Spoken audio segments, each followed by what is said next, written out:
Hello guys, welcome back to my new blog. तो आज के ब्लॉग में ना कुछ इंटरेस्टिंग चीज़ें बताने वाली हूँ और ये चीज़ें ज़रूरी भी है। और मुझे लगता है कि जो भी यूएस और कनाडा जाता है उन लोगों को ये चीज़ें पता होना चाहिए, क्योंकि जब मैं फर्स्ट टाइम आई थी तो जो हमारा ये ब्लॉग ना मेडिकेशन पर होने वाला है। जैसे कि जब इंडिया से मैं आई तो वहाँ यहाँ पर मुझे फीवर आ गया था, और जैसे कि वहाँ पर हम अपना सेरोडोन ले लेते हैं या क्रोसिन ले लेते हैं फीवर के लिए। तो यहाँ पर जब मैं आई ना तो मुझे कुछ समझ में नहीं आ रहा था कि मैं क्या टेबलेट खाऊं, क्या करूं, और मुझे फीवर आते जा रहा था। यहाँ पर एक कॉमन चीज़ है तो वो मैं बताने वाली हूँ, तो प्लीज़ इस ब्लॉग में बने रहिए, क्योंकि इसमें बहुत बहुत ज़्यादा ज़रूरी है कि जब कोई यूएस आता है ना तो उसको ये चीज़ें पता रहे। क्योंकि जब यूएस की ही नहीं बात बता रही हूँ, कनाडा जाते हैं, क्योंकि मैं कनाडा से मूव हुई हूँ। पहले मैं 5 साल कनाडा में रही, फिर मैं यूएस आई हूँ। मुझे यहाँ यूएस जॉर्जिया में 2 साल हो गए हैं, और मैं आज आपको बताने वाली हूँ कि यहाँ मेडिकल में एक कॉमन चीज़ है। तो चलिए मैं दिखाती हूँ आपको।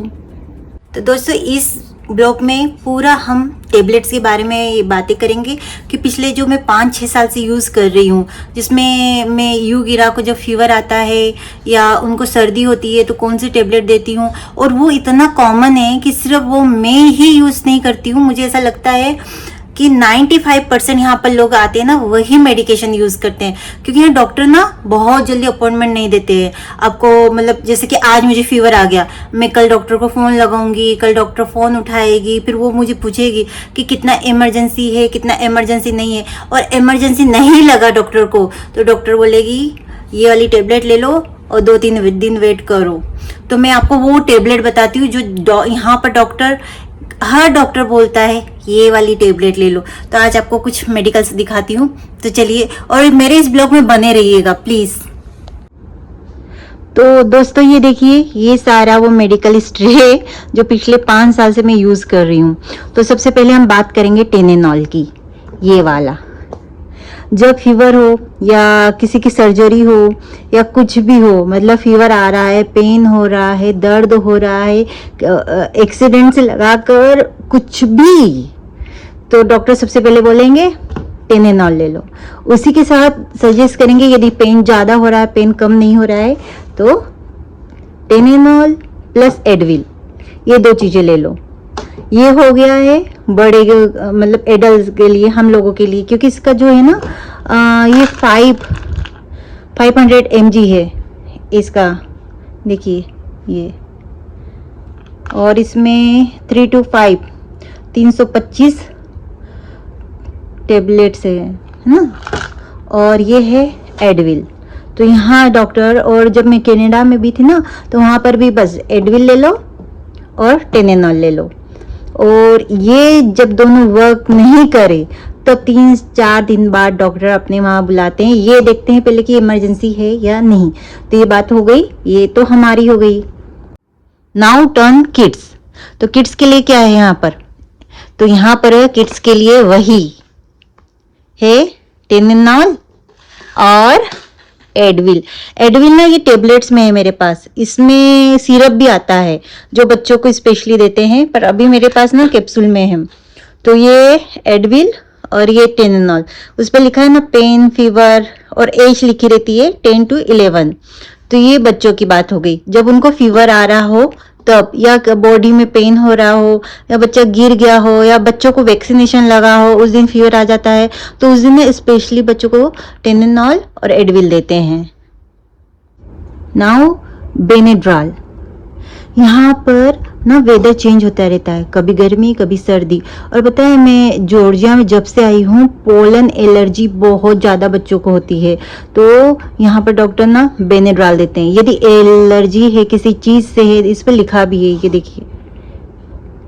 तो एलर्जी के लिए देते हैं, और ये काफ़ी बेस्ट है, काफ़ी अच्छा आता है, और मैं काफ़ी समय से यूज़ कर रही हूँ। क्योंकि गिरा को जब सर्दी ज़्यादा आ रही है, उनको मुझे ऐसा लग रहा है कि उनको एलर्जी हुआ है, ये फीवर नहीं है, ये सर्दी नहीं है, सिम्टम्स पता चलते ना, तब मैं उनको बेनेड्रॉल देती हूँ। और बेनेड्रॉल सिर्फ बच्चों के लिए नहीं, बड़ों के लिए भी है, सेम यही प्रोडक्ट है।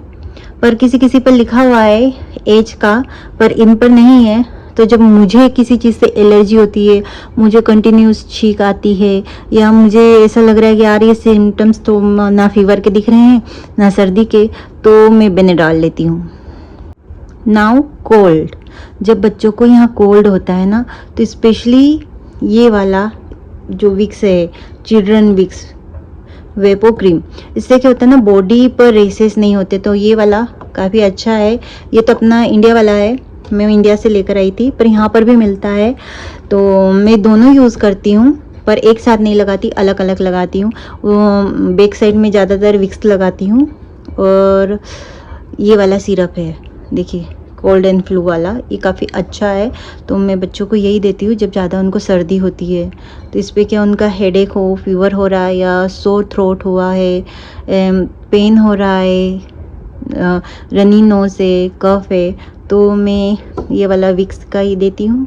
और ये विक्स का ये जो क्रीम है ना, ये काफ़ी अच्छा है, बहुत लाइट है, इसका आप देखोगे ना, इसका मॉइस्चराइजर ये बहुत स्मूथ है, ईजी से मतलब ईजी टू अप्लाई हो जाता है, इसमें कोई प्रॉब्लम नहीं रहती है। और ये विक्स तो एवरग्रीन। नाउ अब हम बात करेंगे जब हम गिर जाते हैं, जिम ज़्यादा कर लेते हैं, या हम मतलब हमको पेन हो रहा है, कई जगह मोच आ गई है, तो एक तो मोच के लिए तो अपना आयोडेक्स एवरग्रीन।